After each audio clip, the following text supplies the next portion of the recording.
अस्सलाम वालेकुम अज़ीज़ तलबा। उर्दू मीडियम बराए जमात नहूम साइंस और टेक्नोलॉजी, इसका पार्ट 1, इसका सबक नंबर 1 है हरकत के कवानीन। इस सबक को बच्चों मैंने 3 किस्तों में डिवाइड किया है। चूँकि सबक काफ़ी बड़ा है, अगर एक वीडियो बनाऊंगा तो काफ़ी लंबा वीडियो हो जाएगा, इसलिए इसे मैं 3 किस्तों में डिवाइड कर रहा हूँ। तो बच्चों, इस सबक का पहला किस्त आपके सामने पेश है। तो अजीज़ तलबा, रहबर ई टेक मुंबई चैनल की जानिब से ये असबाक और ये सवालात आपके सामने पेश किए जा रहे हैं। अगर आपने अभी तक इस चैनल को सब्सक्राइब नहीं किया है तो सब्सक्राइब कर लें, इसके बेल आइकन पर क्लिक कर दें ताकि जैसे ही कोई नया वीडियो यहाँ पे अपलोड होता है उसका नोटिफिकेशन आपको सबसे पहले मिल जाए। बच्चों, अगर आपको ये वीडियो अच्छे लगते हैं तो आप इसे लाइक करें और अपने तमाम दोस्तों में शेयर ज़रूर करें। चलिए बच्चों, हम शुरू करते हैं। आज का हमारा सबक है सबक नंबर 1, हरकत के कवानीन यानी लॉज ऑफ मोशंस। इसके सबसे अहम नुकात जो हम इस सबक में पढ़ने वाले हैं बच्चों, वो है हरकत, हटाव और फासला, असरा, न्यूटन के कवानीन हरकत और मसावातें। बच्चों, हम शुरू करते हैं। सबसे पहले हरकत के कवानीन। अब हरकत किसको कहते हैं बच्चों? सबसे पहले आपको पता होने चाहिए कि जब कोई जिस्म किसी जगह से एक मुकाम से दूसरे मुकाम पर सफ़र करता है, जाता है, तो हम उसे कहते हैं कि वो जिस्म हरकत कर रहा है। अगर वो एक जगह पर साकिन रुका हुआ है तो हम कहते हैं कि उसके जिस्म में हरकत नहीं है। जैसे परिंदे उड़ रहा है, परिंदों का उड़ना, परिंदे उड़ रहे हैं, रेलगाड़ी खड़ी हुई है, हवा में घास उड़ रही है और पहाड़ पर पत्थर रुका हुआ है। इन चारों के अंदर बच्चों हम समझ सकते हैं कि परिंदा है और घास है, ये हरकत कर रहे हैं, जबकि रेलगाड़ी और पहाड़ पर जो पत्थर है ये साकिन है। यानी हम कह सकते हैं कि जिस जिस्म के अंदर कोई हरकत नहीं होती है, यानी वो जिस्म अपना मुकाम नहीं बदलता, जिस मुकाम पर था वहीं पर रहेगा, तो हम कहेंगे उसके अंदर हरकत नहीं हो रही है। कोई ऐसा जिस्म है जो एक जगह पर रखा हुआ है, जब उसके अंदर हरकत नहीं होती है तो वो अपनी जगह नहीं बदलता, अपनी ही जगह पर रहेगा। हमने 9th क्लास में अभी हरकत की मसावात के बारे में समझा। हरकत है ना, आपने पिछली जमात में पढ़ा था कि जब हम बस में बैठे हुए होते हैं, जब बस रुकी हुई होती है तो हम हरकत नहीं करते हैं, जब बस चलती है तो हम बस के साथ में हरकत करते हैं। बच्चों, आपने देखा होगा जब हम कहीं दूर दराज गांव वगैरह जाते हैं, यूपी बिहार वगैरह गाड़ियों में सफ़र करते हैं, तो हम तो गाड़ी में बैठे हुए होते हैं, लेकिन लंबा सफ़र करने के बाद जब हम गाड़ी से उतरते हैं तो क्या हमारे जिस्म में दर्द नहीं होता? तो आपका जवाब होगा बिल्कुल हाँ, हमारे जिस्म में दर्द होता है। तो अगर आपसे कोई सवाल पूछे कि ऐसा दर्द क्यों होता है जबकि हम तो आराम से अपनी सीट पर टांग फैलाकर, लेटकर, सोकर, बैठकर आए हैं, तो इसका जवाब ये है बच्चों कि भले हम अपनी सीट पर बैठे हुए थे, लेकिन गाड़ी में, जिस गाड़ी में भी हम सफ़र कर रहे थे, गाड़ी के साथ साथ हमारा जिस्म भी मुतहर्रिक था। तो अगर गाड़ी ने काम किया है तो हमारे जिस्म ने भी काम किया है, और लगातार काम करने की वजह से हमारे जिस्म के अंदर तब्दीली आती है, हमारा जिस्म दुखने लगता है। आइए हम आगे आगे बढ़ते हैं। हमारा अगला टॉपिक है हटाव और फासला। अब अक्सर बच्चों सुनने को ऐसा लगता है जैसे हटाव और फासला दोनों एक ही चीज़ हैं, जबकि हटाव और फासला दोनों अलग चीज़ें हैं। जैसे यहाँ पे आपके सामने एक फ़ोटो दिया गया है, इस तस्वीर में शकीला और शकीब का घर है। ये यहाँ पर अब देखें बच्चों, जहाँ पे ये रेड ब्लिंक कर रहा है, यहाँ पर ये रास्ता ए है। शकीला अपने घर से मारिया के घर जाती है तो इसे 500 मीटर चलना पड़ता है। फिर ये मारिया के घर से निकलकर स्कूल जाती है तो इसे 1200 मीटर चलना पड़ता है। तो हम कह सकते हैं शकीला अपने घर से पहले मारिया के घर गई और मारिया के घर से स्कूल गई, यानी उसने टोटल 1700 मीटर का फासला तय किया। तो ये हो गया बच्चा फासला। लेकिन अगर शकीला अपने घर से निकलकर मारिया के घर नहीं जाती, सीधे स्कूल जाती है, तो उसे सिर्फ 1300 मीटर का फासला तय करना पड़ेगा। तो अब देखिए यहाँ पर 1700 मीटर है और यहाँ पे सिर्फ 1300 मीटर है, यानी आप कह सकते हैं 400 मीटर का फर्क आ रहा है।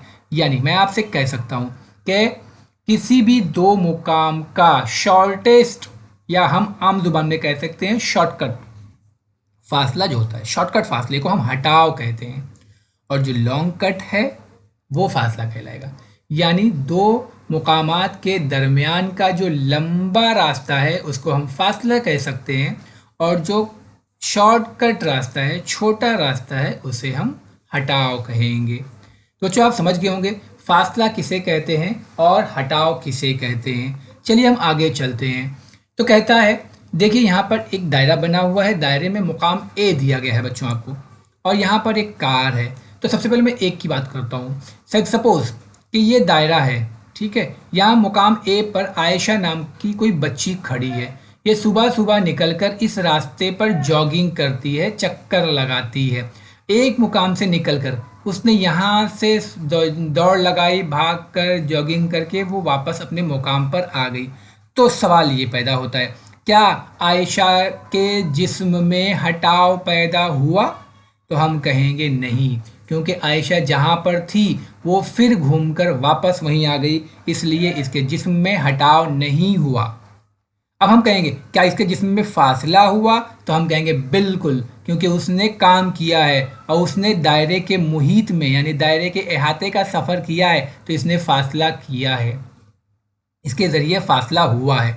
यानी लास्ट में आप देखिए यहाँ लिख सकते हैं कि किसी भी शय का हटाव सिफर हो सकता है। जैसे आयशा जहाँ पहले थी वापस वहीं पर आ गई, यानी इसका हटाव सिफर है, लेकिन इसके ज़रिए तय करदा फासला सिफर कभी नहीं होगा उसने, क्योंकि फासला तय किया है।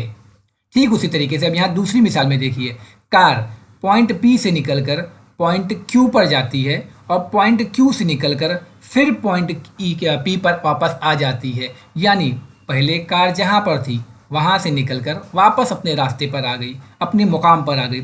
यानी हम कह सकते हैं कार के ज़रिए तय करदा फासला, देखिए यहाँ से यहाँ तक लिखा हुआ है 360 मीटर, हम कह सकते हैं 360 मीटर गई और 360 मीटर आ गई। यानी कार के ज़रिए तय करदा फासला 720 मीटर है। मैं फासले की बात कर रहा हूँ बच्चों, 720 मीटर है, लेकिन कार के हटाव सिफर है, क्योंकि कार जहाँ से चली थी वापस उसी मुकाम पर आ गई। यानी हटाव सिफर हो सकता है, लेकिन फासला कभी भी सिफर नहीं होगा। अब हम देखते हैं बच्चों चाल और रफ्तार। चाल क्या है और रफ्तार क्या है, इन दोनों चीज़ों को समझने के लिए अभी हमने जो देखा था बच्चों, फासला और हटाव। तो जहाँ पर फासला होगा वहाँ पर हम चाल समझेंगे, और जहाँ पर हटाव होगा वहाँ पर हम रफ्तार समझेंगे। तो पहले हम ये समझ लें। देखिए यह चाल का ज़ाब्ता बच्चों, चाल का मतलब है कुल तय करदा फासला बटे कुल वक्त।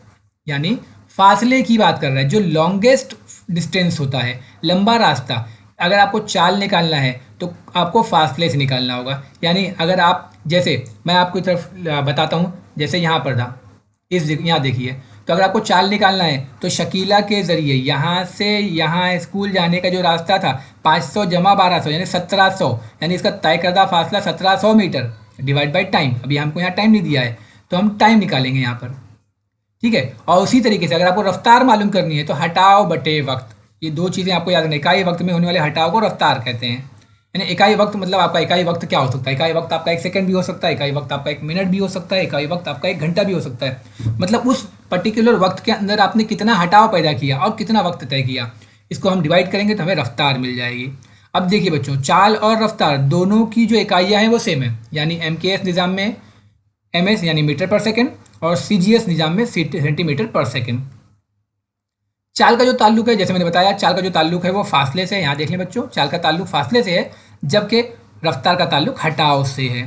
हरकत खत मुस्तकीम में हो तो चाल और रफ्तार की कदरें यकसा होती हैं, वरना अलग अलग। यानी अगर हरकत खत मुस्तकीम में है, यानी हम एक सीधे रास्ते से चल रहे हैं, तो चाल और रफ्तार की कदरें यकसा हो सकती हैं। चाल और रफ्तार दोनों सेम होंगे, क्योंकि हम खत मुस्तकीम में चल रहे हैं। जब खत मुस्तकीम में चल रहे हैं तो मतलब रास्ता बदलेगा नहीं, तो इनकी कदरें सेम होंगी। लेकिन अगर खत मुस्तकीम में नहीं है तो अलग अलग होगी। इकाई वक्त में होने वाले हटाव को रफ्तार कहते हैं, जैसे मैंने आपको यहाँ बताया। अगला है, अब हम इस मिसाल को समझते हैं कि जैसे हमने देखा कि खत मुस्तकीम में शकीला है ना। अब पहले आप इसको देख लीजिए, ये रास्ता है है ना। शकीला पहले यहाँ से निकलती है, 500 मीटर चल के मारिया के यहाँ जाती है, फिर मारिया जैसे यहाँ से निकल कर स्कूल जाती है। तो हम पहले इन दोनों को अलग अलग समझेंगे।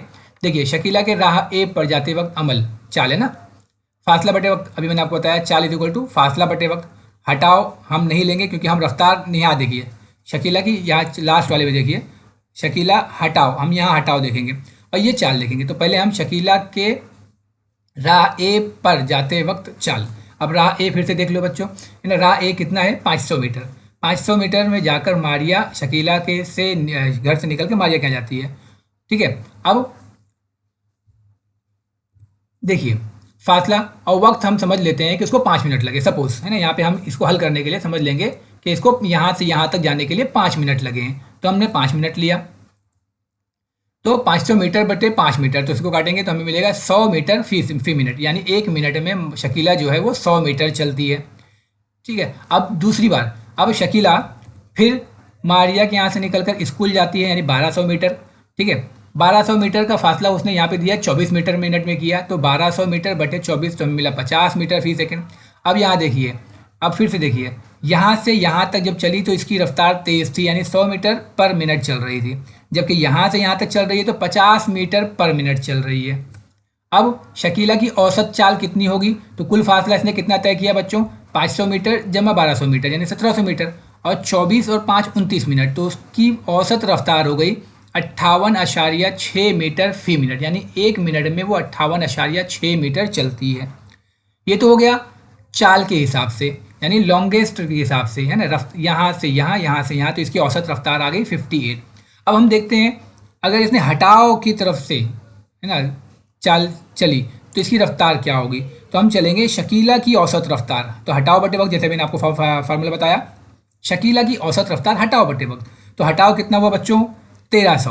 यहाँ देखिए ना, ये हटाओ 1300 है, और हटाओ के लिए वक्त कितना दिया था? 29 मिनट को टोटल लगा, है ना। तो हटाओ अपॉन वक्त, तो 1300 बटे 29, इसको हम डिवाइड करेंगे तो हमें मिलेगा 44.83 यानी 83 मीटर पर सेकेंड। तो देखिए यहाँ पर चाल यानी लंबे रास्ते से जाएंगे तो उसकी रफ्तार 58.6 मीटर हो रही है, जबकि छोटे रास्ते से जाएंगे तो उसकी रफ्तार कितनी है बच्चों? 44.83। तो हम कह सकते हैं जो शॉर्टेस्ट रास्ता है हटाओ हमारे लिए बेहतर है। अब चाल और सिमत का रफ्तार पर होने वाला असर, यानी अगर हमारी चाल और सिमत बदलती है तो रफ्तार पर क्या असर होगा। तो अभी हमने चाल भी देख लिया, रफ्तार भी देख लिया, तो अब इस पर असर क्या होगा अगर हम रफ्तार बदलेंगे तो, ठीक है। तो जैसे यहाँ पे आपको 3 बातें दी गई हैं, 3 फोटोज देखें आप। मुसद्दिक नाम का एक बच्चा है जो मोटरसाइकिल से सफ़र के दौरान मोटरसाइकिल की सिमत तब्दील ना करता है, सब सिमत नहीं बदलता, मतलब ये देखिए आप यहाँ पे सीधा रास्ता है, यहाँ से सीधा जाता है, सिमत नहीं बदल रहा है, ठीक है। सिर्फ मोटरसाइकिल की चाल बढ़ाता है, लेकिन एक्सेलेटर देकर चाल बढ़ा देता है, चाल बढ़ाता है तो क्या होगा? तो हम कहेंगे सिमत कायम रहेगी लेकिन चाल में तब्दीली हो रही है, क्योंकि वो चाल बढ़ा रहा है ना। चाल बढ़ाने या कम करने, अगर यहाँ पे स्पीड बढ़ाता है या कम करता है तो हम क्या कहेंगे? सिमत तो सेम है, क्योंकि वो इसी रफ्तार से इसी स्पीड में जा रहा है। फिर क्या कर रहा है वो? या तो स्पीड बढ़ा रहा है या तो स्पीड कम कर रहा है, तो इसकी चाल में तब्दीली आएगी, ठीक है। फिर दूसरा है मुसद्दिक के सफ़र के दौरान रास्ते में मोड़ आने पर क्या चाल और रफ्तार यकसा रहेंगे। अब सपोज यहाँ से सीधा आ रहा था, अब यहाँ से इसको मुड़ना है, देखिए बच्चों यहाँ से इसको मुड़ना है, तो क्या उसकी चाल, ठीक है, और रफ्तार पर असर पड़ेगा। तो चाल मुस्तकिल रखते हुए सिमत में तब्दीली, ऐसे क्या होगा? चाल तो उसकी वही रहेगी लेकिन इसकी स्पीड की वजह से इसकी सिमत क्या होगी? बदल गई। अब यहाँ पे ये खत मुस्तकीम में जा रहा था, अब यहाँ पर देखिए यहाँ पे टर्न आ गया, तो चाल मुस्तकिल रहेगी लेकिन इसकी रफ्तार की वजह से इसके सिमत में तब्दीली आएगी, ये सिमत बदलेगा। अब तीसरा है खमदार रास्ते पर, यानी खमदार यानी टेढ़े मेढ़े रास्ते पर मोटरसाइकिल की चाल मुस्तकिल रखकर सिमत बदलने पर रफ्तार पे क्या असर पड़ेगा। स्पीड सेम है लेकिन रास्ता बदल रहा है, तो अब क्या होगा? तो चाल और रफ्तार दोनों बदलेगा, चाल भी बदलेगी और रफ्तार भी, क्योंकि टेढ़े मेढ़े रास्ते पे हम एक ही स्पीड से बच्चों नहीं चल सकते, तो चाल भी बदलेगी और रफ्तार भी बदलेगी, आप याद रखें। अब हम देखते हैं खत मुस्तकीम में यकसां और गैर यकसां हरकत। अमर अकबर एंथोनी अपनी खुद की गाड़ी पर मुख्तलिफ रफ्तार से सफ़र कर रहे हैं, ठीक है। अब यहाँ देखिए बच्चों, जैसे घड़ी में बच्चों ये तीनों भी सुबह में 5 बजे निकलते हैं या शाम के 5 बजे निकलते हैं। 5 बजे से निकलने के बाद में अभी सपोज हम पहले अमर को लेते हैं, अमर निकल रहा है तो इसके ज़रिए तय करदा फासला अभी 0 है, क्योंकि अभी जस्ट वो लोग 5 बजे अभी निकल रहे हैं। अमर 5:30 बजे हमने देखा कि उसने 20 किलोमीटर का फासला तय किया, 6 बजे 40 किलोमीटर, 6:30 बजे 60, 7 बजे 80 किलोमीटर, 7:30 बजे 100 किलोमीटर और 8 बजे 120 किलोमीटर। अब अगर हम देखें तो अमर ने हर आधे घंटे पर 20 किलोमीटर का फासला तय किया है। देखिए बच्चों, 20, 40, 60, 80, 100, 120, यानी हर 2 किलोमीटर के दरमियान में जो फ़र्क है वो 20 किलोमीटर का है। अब यहाँ अकबर के ज़रिए देखते हैं। अकबर जब निकला तो 0 किलोमीटर यानी 5 बजे। अगले आधे घंटे में उसके ज़रिए तय करदा फासला 18 किलोमीटर था। फिर उसके आधे घंटे के बाद 36 हो गया। फिर इसके बाद 42, 70, 95 और 120। अगर हम देखें जैसे यहाँ पर 20 दूनी 40, 20 तिया 60, 20 चौक 80, 20 पंजे 100, 20 छंगे 120, यानी सब में 20-20 का फ़र्क है। उसी तरह से अगर यहाँ पे हम 18 का देखते हैं, 18 दूनी 36, 18 तिया 54 होना चाहिए था। यहाँ पर ये 54 नहीं है। तो इस तरीके से हम समझ सकते हैं कि अकबर के ज़रिए हर आधे घंटे पे जो तय करदा फासला है वो यकसा नहीं है। अगर एंथोनी को देखते हैं हम, तो यहाँ पर 0 से 14, फिर 28, अगर हम 14 का पहाड़ा पढ़ें, 14 दूनी 28, 14 तिया 42, 14 चौक 56, 14 पंजे 70 और 14 छंग 84, यानी हम ये कह सकते हैं एंथनी के ज़रिए ख़त मुस्तकीम में हर आधे घंटे पे 14 किलोमीटर का फासला तय किया गया है। यानी हम ये कह सकते हैं कि इसके ज़रिए भी, यानी अमर और एंथनी के ज़रिए ख़त मुस्तकीम में यकसा हरकत है, जबकि अकबर के ज़रिए गैर यकसा हरकत है, क्योंकि उसके ज़रिए तय करदा फासला बराबर नहीं है। बच्चों, इसके बाद किस्त 2 में मैं आपको इसके बारे में और बताऊंगा। इसके आगे का सबक किस्त 2 में जारी रहेगा। आप इसे देखें, समझें और किस्त 2 का इंतज़ार करें। जज़ाकल्लाहु खैर, बहुत शुक्रिया।